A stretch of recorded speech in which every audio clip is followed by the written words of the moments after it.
They're not cold. They're not heartless.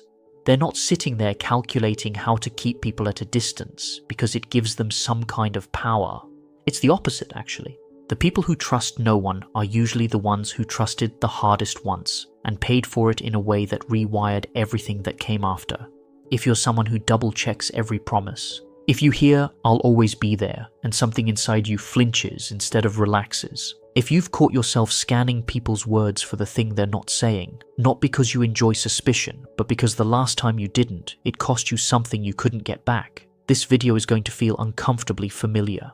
Stay until the end, because there's a specific moment later in this video where I explain the one thing people who can't trust do in every single relationship without realizing it, and once you hear it, you won't be able to unsee it. Let's start with the thing nobody says out loud. Trust isn't actually about other people. We talk about it like it is. We say, "I don't trust him," or "she broke my trust," as if trust is a contract between two people and one of them violated the terms. But that's only the surface layer. Underneath it, trust is a nervous system decision. It happens below conscious thought, below logic, below even emotion. Your body decides whether someone is safe before your brain finishes processing the first sentence they've said to you. And that decision isn't based on who they are. It's based on what happened to you before you ever met them. Psychologist John Bowlby, the founder of attachment theory, spent decades studying how early relationships, specifically with caregivers, create internal working models that govern how we approach connection for the rest of our lives. These aren't metaphors. They're literal neural pathways that form through repetition in the first few years of life. If a child reaches out and finds safety consistently, the model says people are trustworthy. Reaching is safe. Vulnerability leads to comfort, but if a child reaches out and finds inconsistency, sometimes warmth, sometimes coldness, sometimes nothing at all, the model says something very different. It says people are unpredictable. It says the same hand that comforted you yesterday might be the one that hurts you tomorrow. And so the nervous system does what it's designed to do. It adapts. It builds a wall, not out of cruelty, out of intelligence. A child who learns that trust is dangerous and adjusts accordingly is not broken. That child is surviving. The problem is that survival strategies don't come with expiration dates. That wall you built at 7 doesn't know you're 34 now. It doesn't know that the person sitting across from you at dinner is not the person who let you down 2 decades ago. It runs the same program. Scan for inconsistency. Watch their eyes when they make a promise. Notice the half-second delay before they answer a question. File it. Store it. Use it later when you need evidence to justify the distance you were already going to create. And here's the part that makes this so much harder to untangle. The scanning actually works. People who trust no one are often extraordinarily accurate about reading others. Not because they have a gift, because they were trained by necessity. When you grow up in an environment where the emotional weather changed without warning, you become a specialist in microsignals. You learn to read the room before you walk into it. You learn to hear what someone means underneath what they're saying. You learn to notice the specific smile someone gives when they're about to disappoint you. The one that's slightly too bright, slightly too fast, the one most people would miss completely.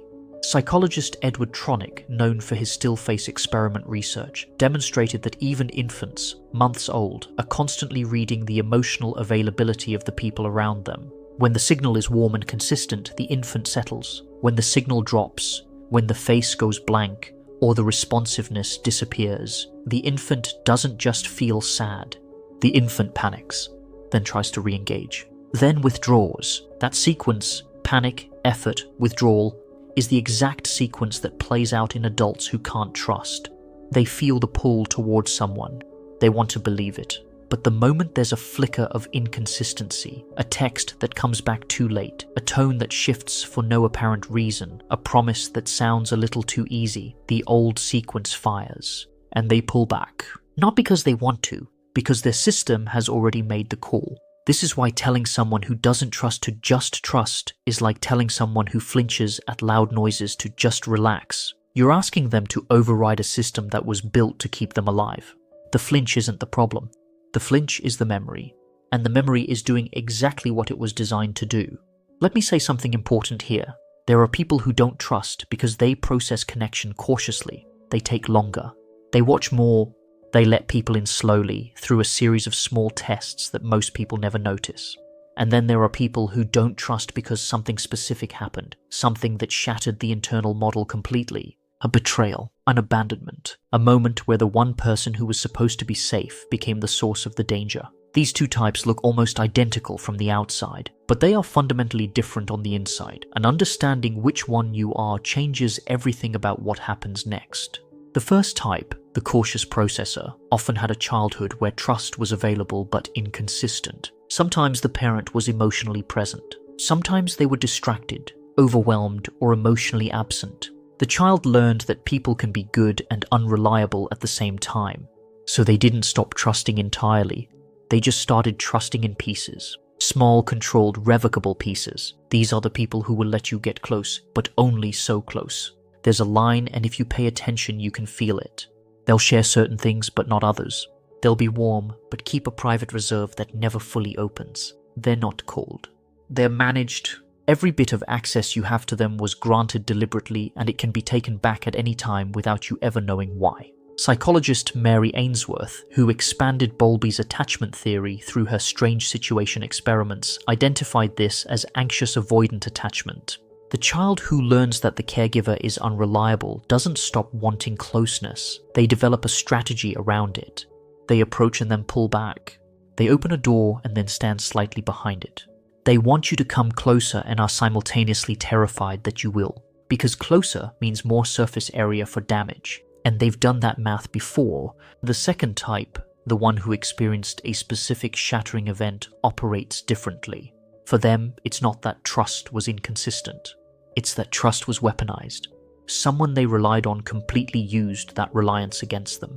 A parent who used affection as a tool of control. A partner who used vulnerability as ammunition in arguments. A friend who took their deepest secret and made it public. These people didn't just learn that trust is risky. They learned that trust is a trap, that the very act of letting someone in creates the exact opening through which they will eventually be destroyed. Clinical psychologist Judith Herman, whose work on trauma recovery is widely regarded as foundational, described this as the destruction of the relational world. When someone you trusted fundamentally betrays that trust, especially someone who held authority or intimacy in your life, it doesn't just damage that one relationship. It damages the entire category. It poisons the well. Every future relationship now has to pass through the filter of that betrayal, and most of them won't survive the screening process. Not because they're bad, because the filter was built by an event so painful that the system would rather reject everyone than risk going through it again. And this is where it gets truly lonely, because people who trust no one are not people who want to be alone. That's the myth.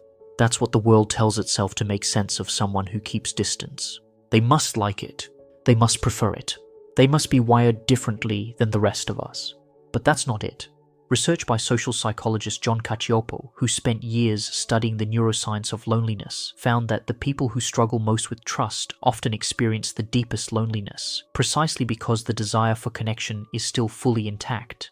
It hasn't gone anywhere. It's right there, running underneath every interaction, wanting to believe, wanting to let go, wanting to stop scanning and just be with someone without the constant background noise of waiting for the other shoe to drop. But the protective system won't allow it, and so they exist in this brutal middle ground, too aware of people to be indifferent to them, and too damaged by people to fully let them in. You've felt this. The moment someone says something kind, and your first instinct isn't gratitude, it's suspicion. Why are they being nice? What do they want? What's the angle? And even as you're thinking it, that the thought is probably unfair, that this person might genuinely mean what they're saying. But knowing that doesn't stop the scan. The scan runs automatically. It was installed by someone else a long time ago, and you didn't get a say in the installation. There's another layer to this that almost no one talks about. People who trust no one often become extraordinarily self-reliant, not because they want to carry everything alone, but because depending on someone else requires a kind of faith they no longer have access to. And the world rewards this. The world calls them strong, independent, put together, low maintenance. People admire the person who never asks for help, who handles everything themselves, who doesn't fall apart when things go wrong. What they don't see is that the self-reliance isn't strength. It's scar tissue. It's what grows over the place where trust used to be. It functions. It holds weight, but it's not the same as the original material, and underneath it the wound is still there, unhealed, unaddressed, quietly running the show. Psychologist Brené Brown, whose research on vulnerability spans decades of qualitative data, found that people who demonstrate the highest levels of self-sufficiency often score the lowest in willingness to be emotionally vulnerable, not because they're incapable of it, because they've learned to associate vulnerability with danger. In their internal model, needing someone is not a bridge, it's an exposure point. And they've already been exposed once. The system will not allow it again without a fight. Let me pause here and say this directly. If you're someone who can't trust, if you've listened to everything up to this point and felt your own history in it, I want you to hear something that might be hard to take in. The fact that you struggle to trust doesn't mean you're broken. It means your system is doing exactly what it was trained to do. It's protecting you from a repeat of something that genuinely hurt. And there's a logic to that. A brutal, efficient, self-preserving logic that made sense when it was first installed. But there's a cost. And the cost is this. The wall that keeps the danger out also keeps everything else out. The warmth, the closeness, the specific kind of peace that comes from being fully known by another person and not being destroyed by it. That experience, the experience of safe trust, is what rewires the model. Not logic, not willpower, not someone telling you to let your guard down, but the slow, patient, repeated experience of someone showing up consistently, without agenda, without punishment, without the kind of volatility that made the wall necessary in the first place. Neuroscientist Stephen Porges, who developed polyvagal theory, mapped how the autonomic nervous system determines whether we move toward connection or retreat into self-protection. His research shows that the nervous system doesn't respond to arguments or promises or rational persuasion. It responds to cues of safety, tone of voice, facial expression, consistency of presence, the absence of threat over time. Not one grand gesture, not one perfect conversation, but the accumulation of small, predictable, non-threatening interactions that slowly, very slowly, teach the nervous system something new. That this person is not that person. That this moment is not that moment. That maybe, just maybe, the wall can come down an inch without the whole thing collapsing. That process doesn't happen overnight. And for someone who has spent years, sometimes decades, operating behind a fully functional defense system, the idea of lowering it even slightly can feel like being asked to stand in an open field during a storm. Every instinct says no. And those instincts aren't irrational. They're historical. They carry the full weight of every disappointment, every betrayal, every moment where trust turned into regret. But here's what I need you to understand. The wall was built by a version of you that had no other option. That version was younger, less resourced, less capable of choosing who to let in and who to keep out. The version of you that exists now, the one watching this, the one who's already aware enough to recognize the pattern, has something that younger version didn't. You have discernment. You have the ability to test trust in small increments, without handing the whole thing over at once. You can let someone prove themselves in low-stakes moments before you ever put anything real on the table. The wall doesn't have to come down all at once. It just has to develop a door. A small one you control, one you can close again if you need to. The people who eventually learn to trust again are not the ones who suddenly become open. They're the ones who find, or are found by, someone patient enough to sit on the other side of the wall without trying to tear it down. Someone who doesn't take the distance personally. Someone who shows up on Tuesday the same way they showed up on Monday, and again on Wednesday, and again on Thursday, until the nervous system runs out of reasons to keep sounding the alarm. That person might already be in your life. You might already be keeping them at a distance they don't deserve. Not because you don't care about them, but because caring about them is exactly what makes them dangerous in your model. Because the people who can hurt you the most are always the ones you actually want to let in. And that, right there, is the paradox that people who trust no one live inside every single day. The people they want closest are the ones the system pushes farthest away. The people who feel safest on the surface are the ones who trigger the deepest alarm, because safety itself has become the warning sign. Because the last time something felt safe, it wasn't. If that's where you are right now, if you're watching this and recognizing a pattern you've never fully named, this video was made for you. You're not paranoid. You're not unlovable. You're not destined to live behind the wall forever. You're someone whose system is still running an old program written by an old version of events in response to an old version of pain, and that program can be updated, not overwritten, not deleted, but gently, carefully, one safe interaction at a time, updated. I only mention this because it's worth knowing it's there. There's a link in the description to a 7-day reset built specifically for people who carry walls they didn't choose to build. Not a program that asks you to trust before you're ready, just structured daily steps for the hypervigilance that never fully turns off. The scanning, the second guessing, the exhaustion that comes from watching everyone so closely that you never actually rest in anyone's presence. If that's where you are, it's in the description and the pinned comment. And if this video reached something, subscribe. There's more where this came from. Share content.